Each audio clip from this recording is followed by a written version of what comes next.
welcome to Spotlight on Wawarsing. Today is Thursday, October 11, 2018, and I'm your host, Alana Logan. Today's topic is horseplay, and I'm here with Corey Nichols, equine experiential facilitator. Yeah, thank you. Thank you for being My pleasure. Thank you for having me.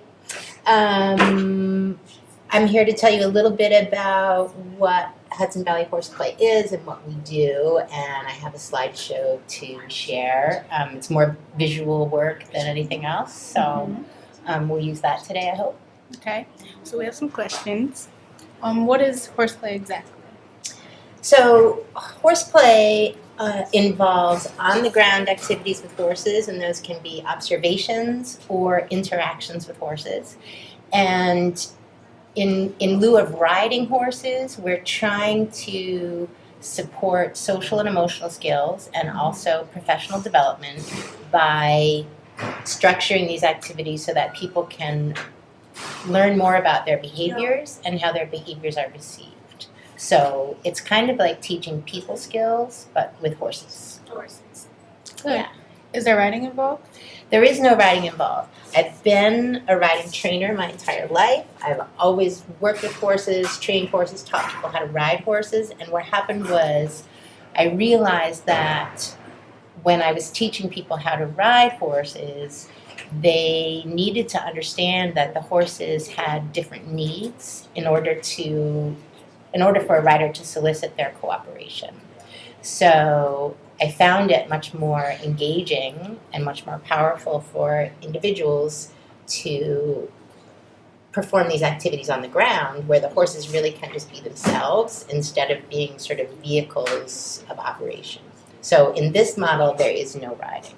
Okay. Why did you start horseplay?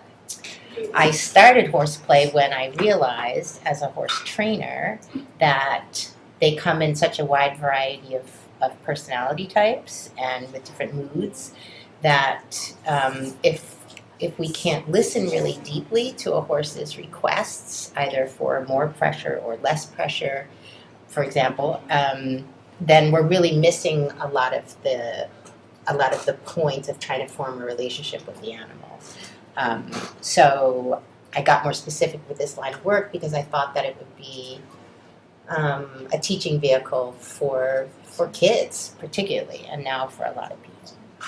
What age did you start to really have interest in this whole business? I started riding when I was 6 years old. That's a really, really, really, really, really long time ago, and I've been working with horses every day since. Wow. So at this point, I can safely say that I can literally look at a horse and I can pretty much know what it's about to do based on what I know it's thinking.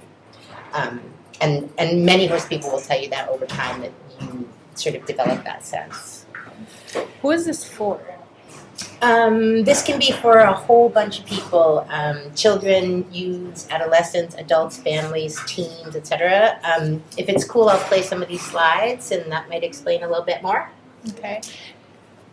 And how do you get more information on horseplay? It would be available at HudsonValleyHorseplay.com. The program is based in Hudson, which is nearby. So yeah, if I can show you some images. Yeah? Okay, cool. So we talk a lot about horses as social creatures, just like people. So for example, I might ask a guest or a client or a participant, like, who's in your herd? Let's say you're a horse. You probably have a herd, right? So we can ask people questions like, who's in your social grouping? Who do you want to hang out with? That tells us a lot about what you want to do next.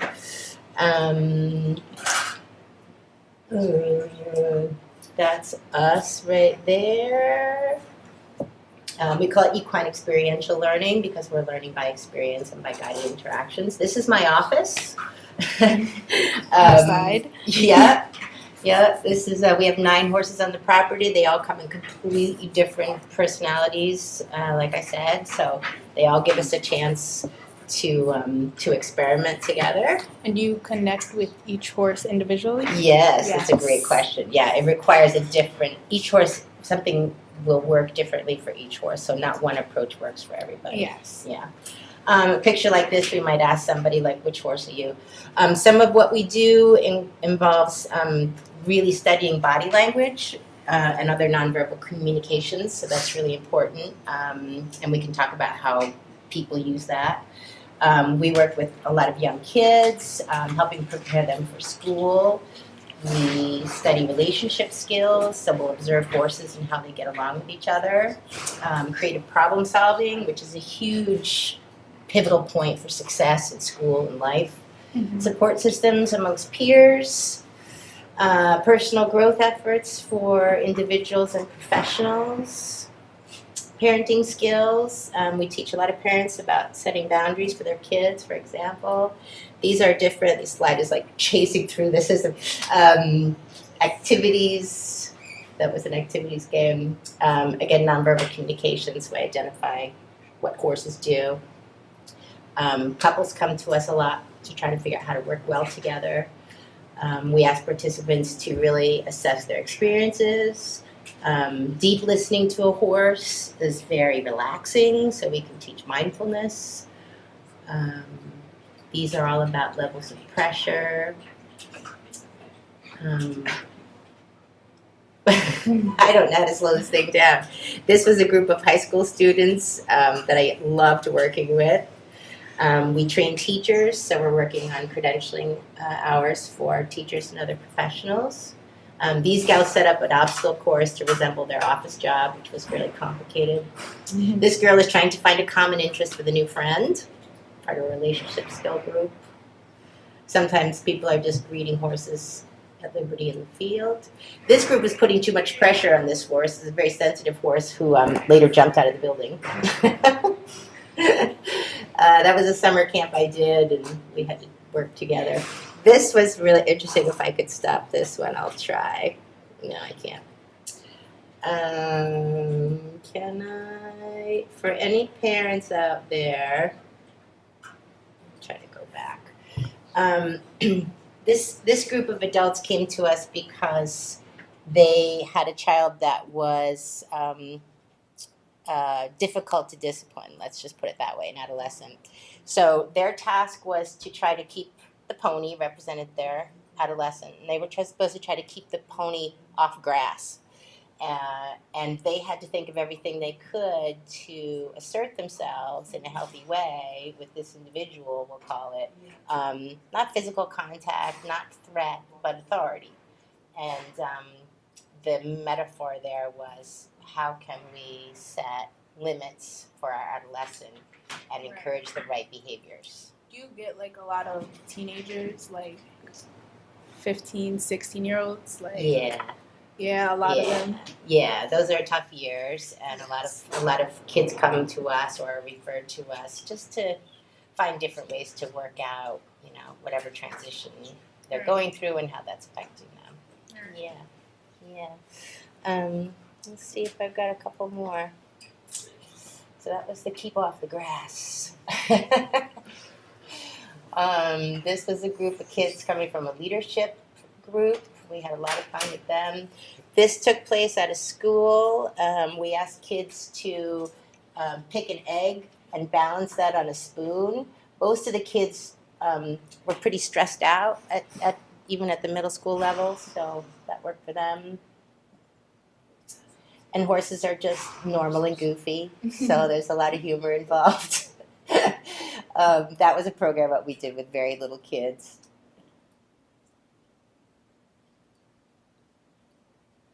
So it's really only limited to our imaginations in terms of what activities we can come up with to explore different topics. And would you recommend any specific activity to any teen or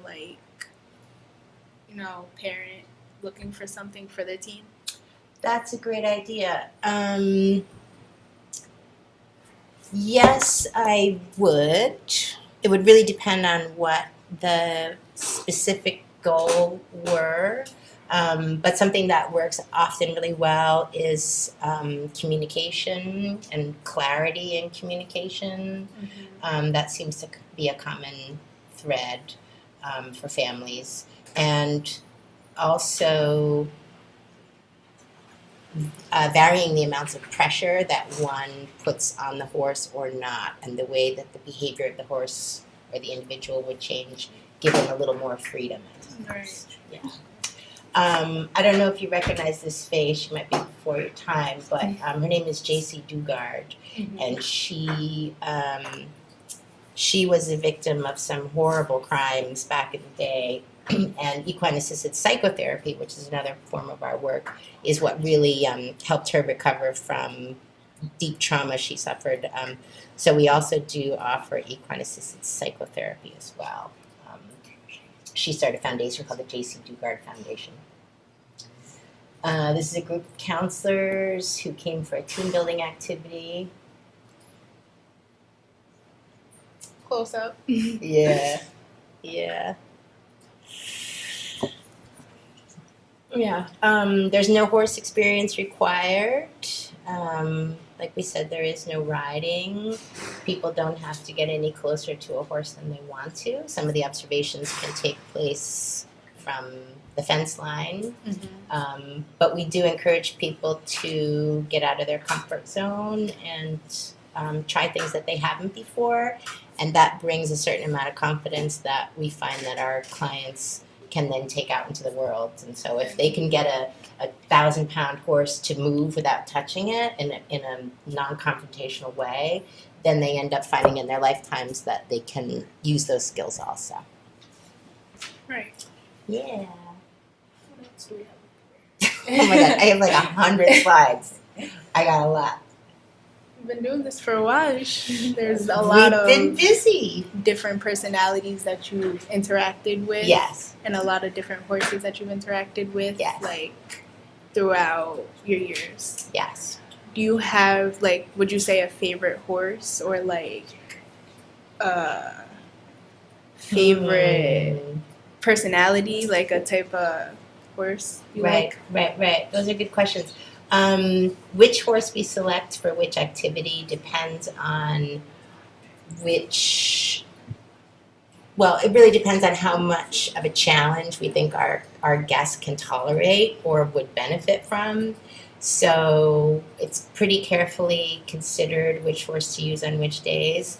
I like using the horses like these little ones who are actually really pushy and don't act like little dogs. They're really just kind of tough guy horses deep down inside. I like the ones that are a little challenging. The only prerequisite for a horse in our program is that they are not aggressive biters or kickers. And after that, they're out of our control. They're going to respond in a way that reflects how they're being treated. So they're all my favorite. Is there anything else you would really like to add? I don't think so. We see clients March through December. We welcome anybody to get in touch with us. We offer farm visits every day by appointment. So if somebody wants to explore this line of work, they can give us a call, make a date, come for a little meet and greet, and then take it from there. So HudsonValleyHorseplay.com. It's in Hudson, and lots of information on the website. Yes. So that's Hudson Valley Horseplay. It's located in Hudson, New York. And for more information, like she said, you could go to HudsonValleyHorseplay.com. You can email her at Corey@HudsonValleyHorseplay.com or call her at 616-3608. And thank you for joining us on this episode of Spotlight on Wawarsing. See you next time. Thank you.